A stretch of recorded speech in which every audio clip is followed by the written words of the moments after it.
the most current information within Tobago's political life, so to speak. We have been tarrying for quite a while, someone said almost 2 years, whereby our chief secretary had planned a reshuffle for the better functioning of his THA executive. And month after month, that was not forthcoming. It was foretold that last week, Wednesday, was the D-Day.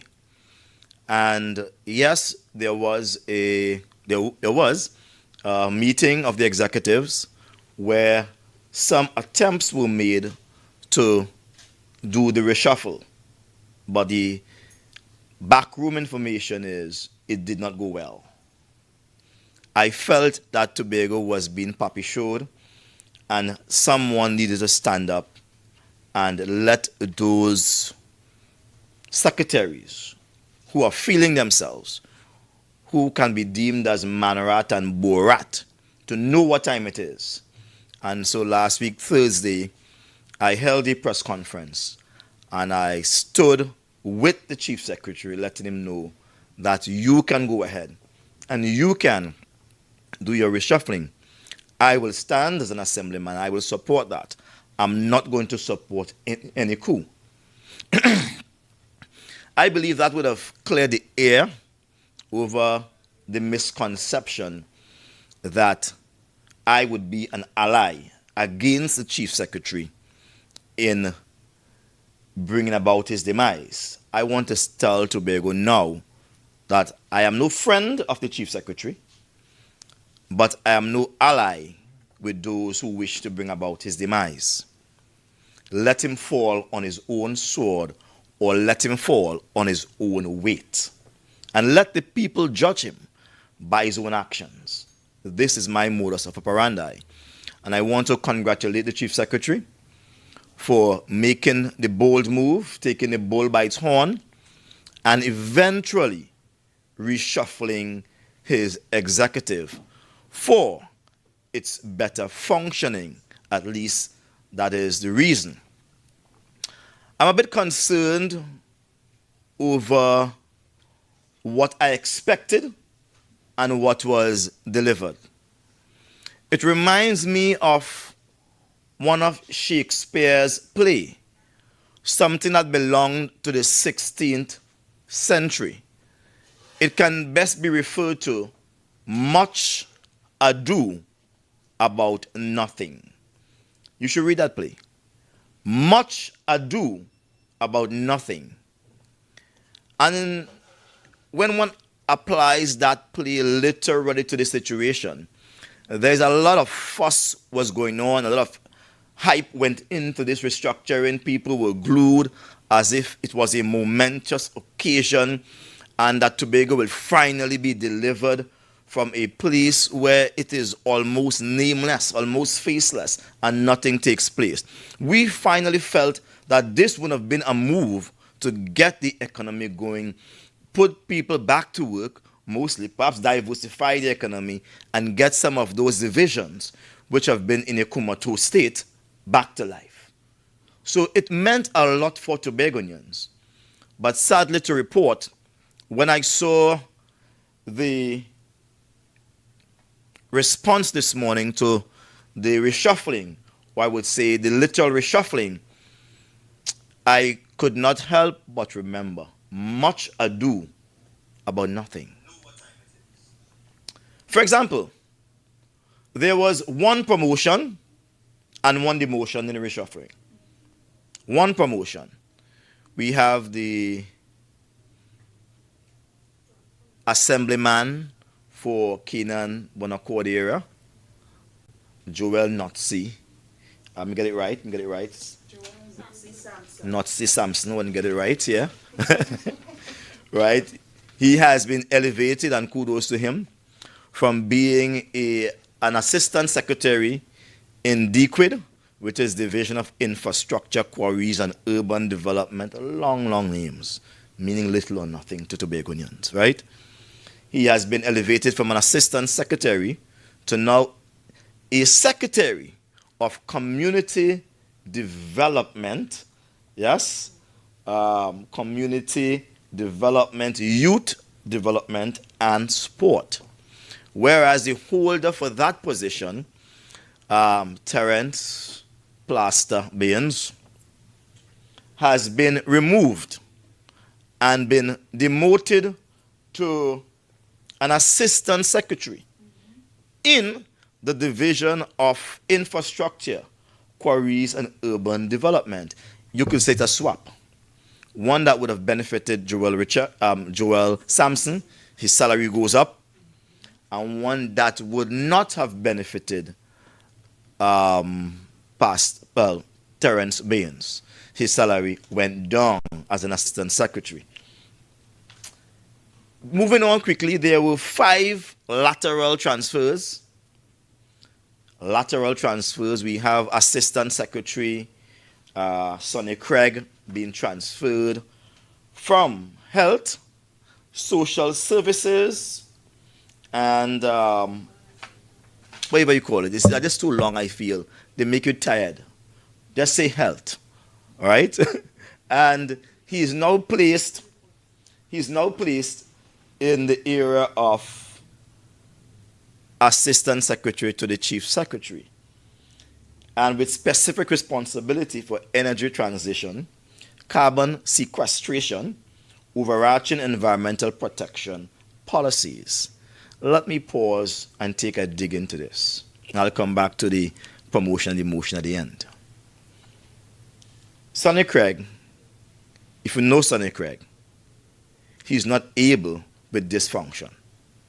And this is why I said on Thursday, you must have a performance appraisal. Tobagonians are not sleeping. Tobagonians are wide awake. We are much educated now than we have ever been in the past.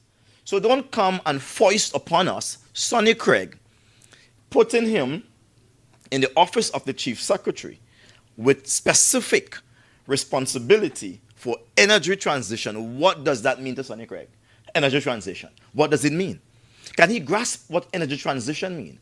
Does he understand the term carbon sequestration? Does he understand that? What does it mean?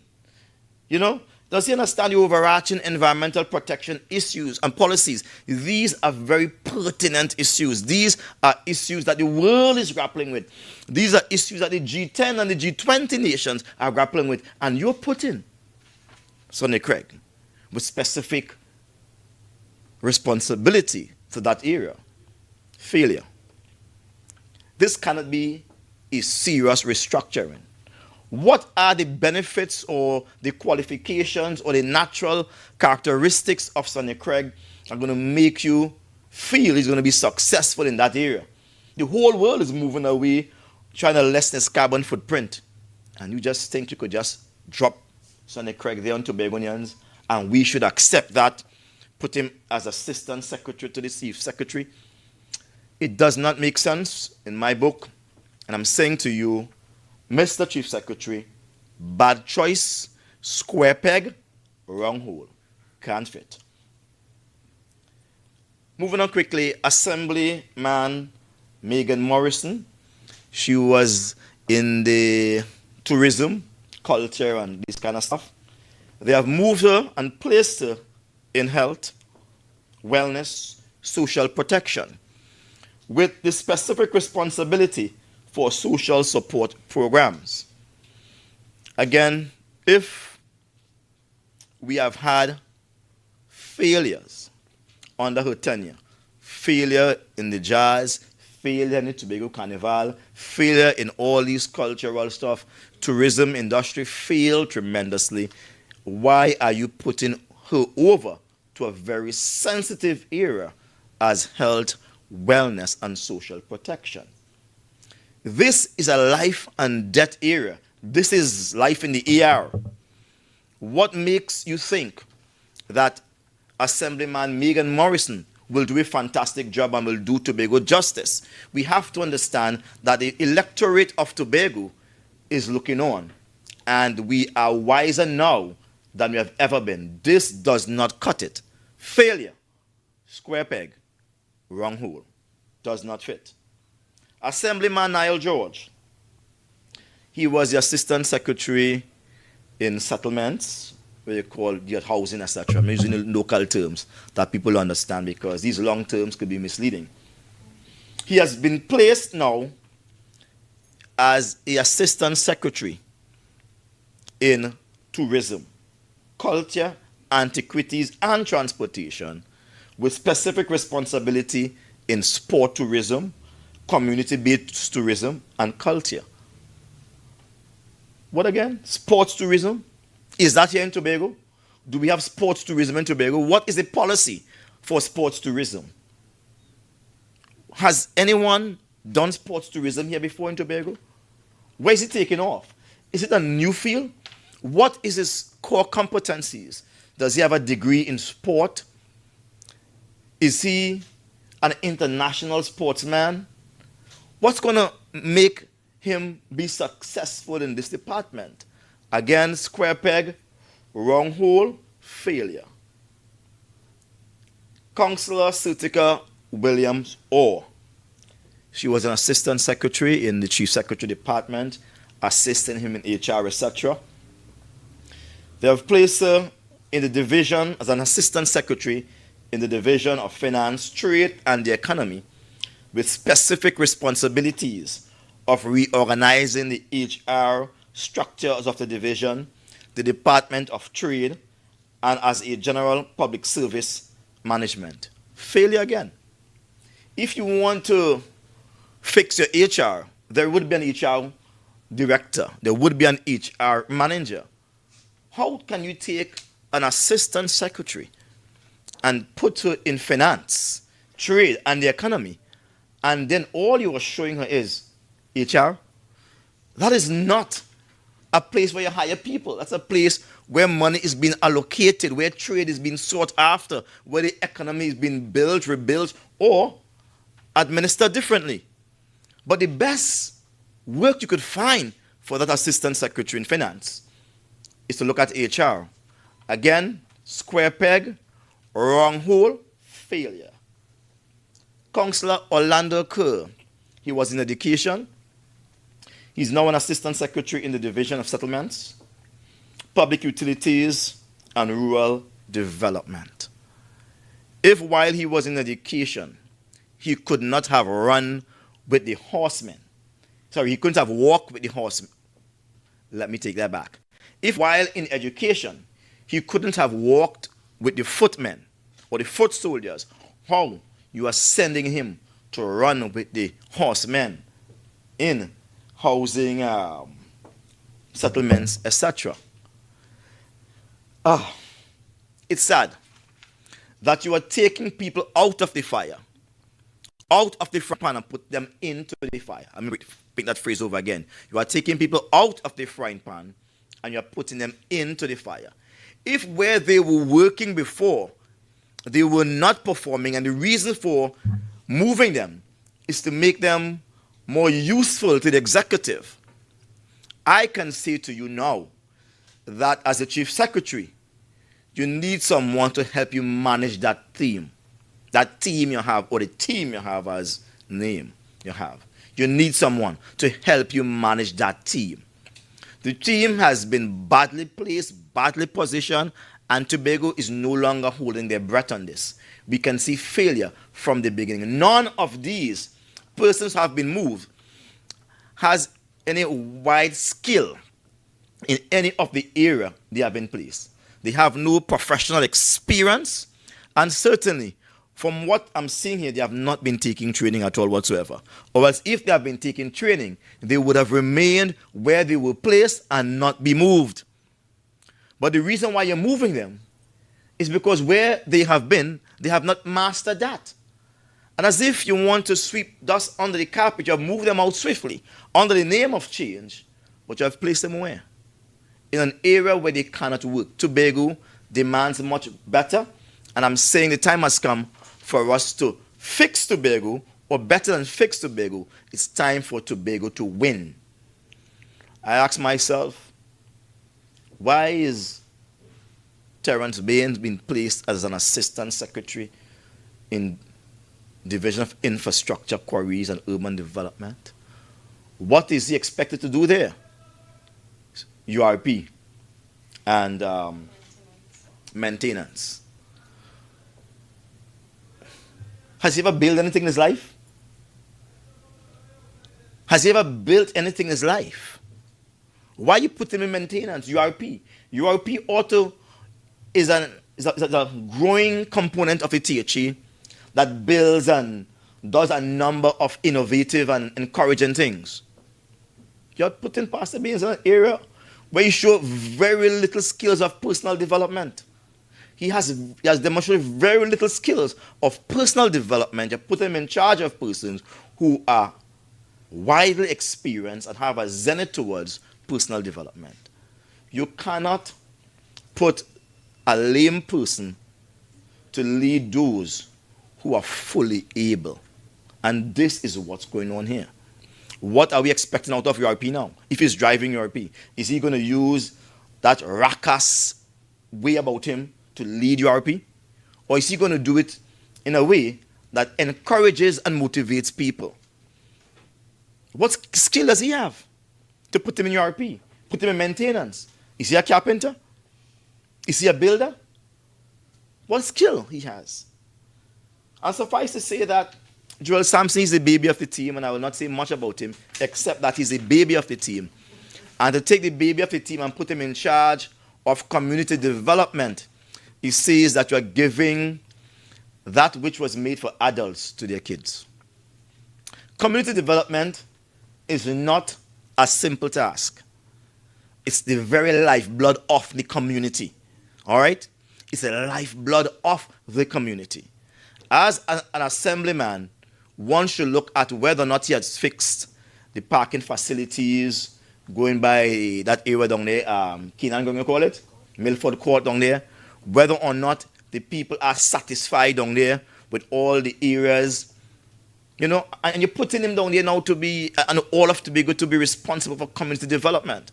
I am really awestruck. How could you define something like this in the most palatable way so as not to upset my fellow colleagues? Well, I cannot say it anyway but real.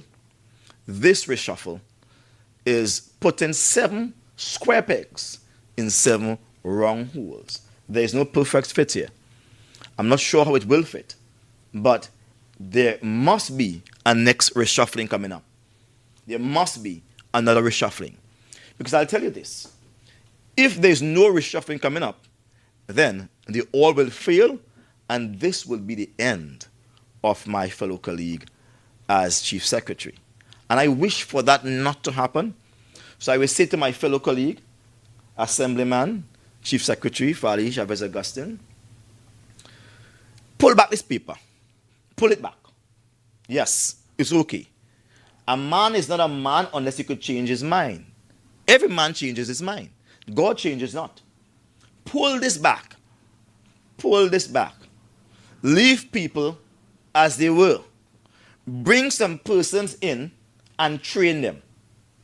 Bring some professionals in to hold their hand and read them the Riot Act.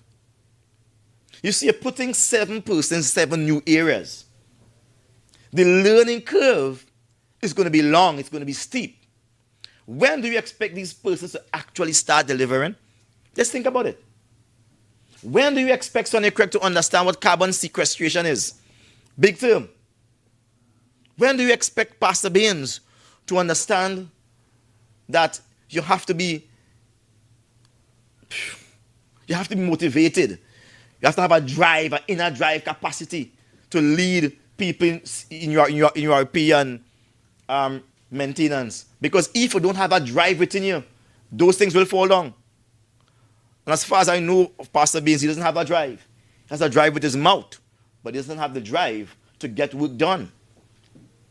Yeah? So come on. If he's in community development, maybe as a pastor, he could do better. You grade them, you evaluate them. And then you put persons with the ability to groom and train people around them, and you build them, give them a 3 months. Let's see how much you could pick up because you're already in the area. They already know the area. Put him back in the area. I understand this may be a form of punishment for his bad behavior, but still, one must make moves that are sensible, moves that benefit all of Tobago. And I'm simply saying, withdraw this, allow persons to be given the opportunity to be trained, properly trained. And when I say train, you train them with a balanced scorecard. Yeah? You train them with objectives. And then, after 3 months, if there is no improvement, then you may as well as call election, because this is failure still. Just call election. Because no matter what twist them up, they still can't change. It's like assent. Assent can't change. Some of these persons are so fixed, you really can't be of any benefit to any other area. So when we pick the team, and I know you're going to ask the question, what was my intention? I know that's going to be a natural question. But ask it. Ask the question. No, ask the question. If you were chief secretary, where would you have put them? Exactly. The same slate. How would you Well, You called for a reshuffle. but I don't like the question if I was chief secretary. Right? Farley is chief secretary. And how I see this team as being working is with a lot of personal trainers. When you go to the gym, if you are bent on seeing results very quickly, you want to hire a personal trainer. All right? And that personal trainer not only tells you how to heist the weights properly, but how to exercise, how to breathe. It also tells you how to eat also too, right? And it gives you a particular time by which you should see some results. Hire personal trainers for all of these persons. Hire 7 personal trainers. Well, I will say the entire team. Hire 13 personal trainers. Well, they have counselors now. So hire 16 personal trainers. Hire personal trainer for every single one. We have a lot of educated people in Tobago and in Trinidad. You know, and we've got to pay the money, but hire people who will be their crutches, who will be their guide, who will help them to be performing secretaries. But you just can't drop people there and expect them. These are very deep and complex things, you know. I never expected these persons to run on their own. I never expected that. And so if I had been there, right, supporting the chief secretary, I believe in supporting him. I could support him. I'd have a problem with that. The problem is when you show a man something, he doesn't take advice, that's where you begin to give up hope. All right, so again, pull that back. It doesn't make sense. Sooner or later, you'll become a laughingstock and people will not put faith in you as a chief secretary. They will lose faith in you. And any chance of going back to the polls, people will say no. You become like bad medicine if you continue along this line. What needs to be done is to pull them back. You are the chief secretary. You can do that. Pull it back. Appoint subject matter experts in various areas where the secretaries are placed and help them to work with the secretaries. That's what needs to be done. I'll take some more questions now. What's the purpose? But the secretaries have technical advisors. So you're saying put aside the technical advisors and bring in persons who are skilled in the field, specific to that division or that responsibility, and have them train them. What are we going to do with the advisors then? All of the technical advisors that they would have had would have been political appointees, which means they would have been the preference of this chief secretary. Sometimes the blind enjoy being among the blind because no one could take advantage of them, right? And sometimes a one-eyed man is king in blind man country. This is a case where we need someone with both eyes. No one-eyed man and no blind leading blind. We need to have professionals, subject matter experts in all areas of the assembly, holding their hands, leading with them, fine-tuning policies. Someone who on a weekly basis would say, this is what we ought to achieve this week. If by month end we have to be here. You can't go shooting in the dark. It's madness. What I'm seeing here is total failure. And if this cannot be fixed, save yourself the heartache, save Tobago the drama, and just call elections, because you will have outwitted yourself. And there's no relevance in this. Let's understand Tobago is a serious place and Tobago must win. When I look at my colleagues, I saw people who are in need of training. I'm seeing people who can do better if given a chance. But you can't give them a chance by placing them in something and withdraw all the support from them, or the needed support, I should say, from them, and expect them to succeed. What we're going to have again is more colossal failure. Are you ready to suggest some personal trainers to the Chief Secretary, whether it be through a letter or if you want to do it publicly, who you think may be best suited to assist and support? Well, I have offered myself to the Chief Secretary already, right? And I meant that in the humblest of terms, right? In one of our last conversations, I said to him, I said, look, you're going to have some problems with that whole Trinidad and Tobago interrelational issue, right? And I said to him, that whole idea of autonomy is wrong. We cannot talk autonomy now. We have to talk self-determination, all right? And he started listening, etc. I said, I'm willing to help you on that. I said, I'm also willing to help you on foreign direct investments.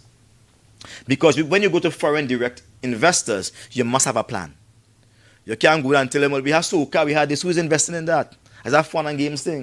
Who's serious investors are pumping money into that? All right? So what do you carry out there? I'm the only person, I would say, that would have ever come up with a plan to rebuild a city that persons could look at it and be attracted to it. Yeah? And a plan that can work.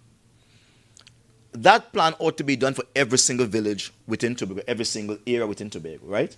It's not done. That was the plan. The plan was I should have gone on with the other colleagues and we would have fixed all of Tobago in a way that Tobago looks modern. And so when we start talking about investment, you could show someone, look, we have this investment in Lansome, we have this one in Crown Point, we have this one in Pembroke, this one in Moria. These are the investments we have for Tobago. Tobago must have a 20, 40 or 25, what do you want to call it? Maybe a 24, if you want to say 24 to 44 plan. We must have something like that. If you don't, it's time to put it in gear. We have no plan at all for the future. What are we doing? So again, if I was there, I would have supported, I would have given advice, hoping he takes the advice. But again, I'm not sure if he's at the point where he feels he needs advice or to take advice. One final question for me, please. Thank you. And I know you didn't touch on the fact that effective July 1st, a new Secretary of Finance will be announced and installed. What are your views on that part of the release? Well, if the Chief Secretary couldn't get it right, and the Chief Secretary is the embodiment of the THA's vision for Tobago, then I don't think anyone could get it right. Right? Because a Finance Secretary whose role is to simply apportion money to the developmental plans of the entire executive. And the Chief Secretary being the chief, he was finance. And if he couldn't get it right, as that person embodies the vision, nobody could get it right. All right? Because they still have to listen to the chief. So maybe he's tired of the job and wants to focus on other things. And someone will take the job, but I can assure you, they will be failure. And the blame will not be on that person. It will be again on the Chief Secretary again, because you would have done your own restructuring according to you see fit. Any further questions? Does this point to a larger issue of the skill set that you try to accommodate when you choose candidates for election? Or should we continue choosing people who could win, and then after winning you try to fit them into some part of the executive? Well, the skill set that is required for choosing persons for election must be someone who is willing to learn and has the capacity to learn. That's the most important skill set. We have seen persons who are not in health running health efficiently, well, to a point. We have seen persons who may not be in finance, they're doing a good job in finance. And so we have to always ensure those we are choosing, they have the capacity to learn, right? And they have the willingness to learn. And once they are around the right group of people and they're taking advice, etc., and they have a clear vision, those campaign policies, well, those campaign promises become government policies, policies that have the nuts and bolts inside of them, then you would be able to achieve, because there would be a staircase that lead you to achieve this and that. But clearly, I don't know how the policies are currently styled in the THA, and if it's just a big end result you want, or if there's a sort of step up towards those results. I'm saying that the whole thing needs to be revamped, and I'm saying it's too late now. Now it's home stretch. Home stretch towards election next year. Now is not a time to dilly-dally and changing drivers. If you're going to change a driver, he has to up the game, as in a relay. He has to take off with a particular speed. But these guys are now going on a learning curve. So is that 3 months window of training enough to... No, of course not. I'm saying retraining. Leave them where they are, because they would have already acquired some knowledge and some feel for the field they were in. All right? Leave them there and give them 3 months intense training. I mean, it's like back to school. Yeah? You put them in intense training. So a man like Sonny Craig, who is well-meaning, you know what I mean? You leave him in health. And you put him in health now, but you put somebody around him and you define his area, and so he could catch up.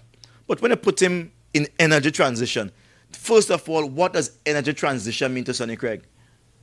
What does carbon sequestration mean to Sonny Craig?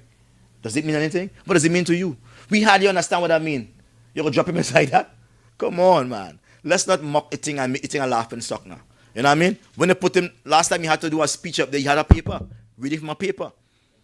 Right? How do you put a man like that to face questions? Right? And to assist the chief secretary? Or does the chief secretary assist the assistant? Are we going backward? Or are we going forward? If you are assisting someone, you must be of assistance. All right? I can't depend on you for assistance, and you want assistance yourself. Any further questions? Yes, go ahead and then I'll come back. So you spoke about some comments and criticism for some of the people who have been laterally transferred and vertically transferred. I'm wondering if you're willing to tell us from your experience and exposure who you would consider in the executive council now the best of the bunch, and maybe comment on who you think would be the worst of the bunch. I'm a gangster side. Let me put it like this. 0. 0. None. They're simply still babies, still gaga going around the place and pooping on themselves. You know, they're not ready for that, you know, frontline role, that role of leading Tobago's division. They are not. And that's because over a period of time, they have not been surrounded with the right people. It's very critical in management. You have the right people around you. Yeah? A secretary role is easy, you know. The role is you have a plug and play. You have a series of policies that must be implemented over a period of time. Yeah? And then you have technical people around you and a whole team to help implement that. But you need someone to help you understand what you're implementing. Because 10 to 1, you're going to fight against the very same employees who are supposed to help you. So we are, to borrow one of Farley's words, a hot mess. You remember that word? We are in a hot mess here. And we need to fix this or correct this. And correct it now. We are in trouble. We will be the laughing stock. And this will be a good reason for a person saying they're not ready for self-determination because they can't even manage themselves. We have no shortage of academically qualified persons in Tobago. Persons are leaving here and doing well outside, doing well in Trinidad. How could we find ourselves in a position where we have my colleagues, some of them are ill-qualified, actually leading things and actually thinking to themselves that they could lead? Anybody could lead, you know, once you have somebody behind you telling you what to do. But the plan was to train them. When I chose them, I knew who they were. And to, even Farley Augustine, he was to be trained. So I stood there as deputy chief to support him, allow him to speak all the time, and give him the training. Ensure he gets the right training. But you cannot be making this big faux pas. I say now is not a time for gaga going, you know, and pooping on oneself. Now is a time for working erect, working strong, and leading the business of Tobago as if it matters. Clarifications on Thursday. So Thursday was the last press briefing, correct? With my press briefing, yes. You mentioned you're demanding, you're calling on the chief secretary to reshuffle and don't allow anybody to bully you. Those were your words. That's right. But today you're stating, leave them where they were. Well, And I'm correct. Clear the confusion. And I'm correct to do so. Because the Chief Secretary told us to look forward to something exciting. Am I correct in that? He said, look forward for something exciting. I look forward for something exciting. But this here is laughable. This is a joke. This is nothing exciting about this. There is no air blowing through your hair in this. This is something to make you laugh. It's funny. It's ridiculous. It's a serious joke. And I'm saying pull it back. When you make a serious joke, man, I say pull back that. I say no joke. Pull it back. I say my word to him, pull this back. He said no joke. Nothing exciting about this. Any further questions? I want to thank you. I want to thank Tobago for listening. And we'll be here in the Progressive Democratic headquarters, Patriots headquarters at Portmore Level 3. You can find us here. I'm the only political leader who's in my office right through, serving the people of Tobago. All right, thank you, Tobago. Love you all, man. Bless. Just stop my camera phone, please.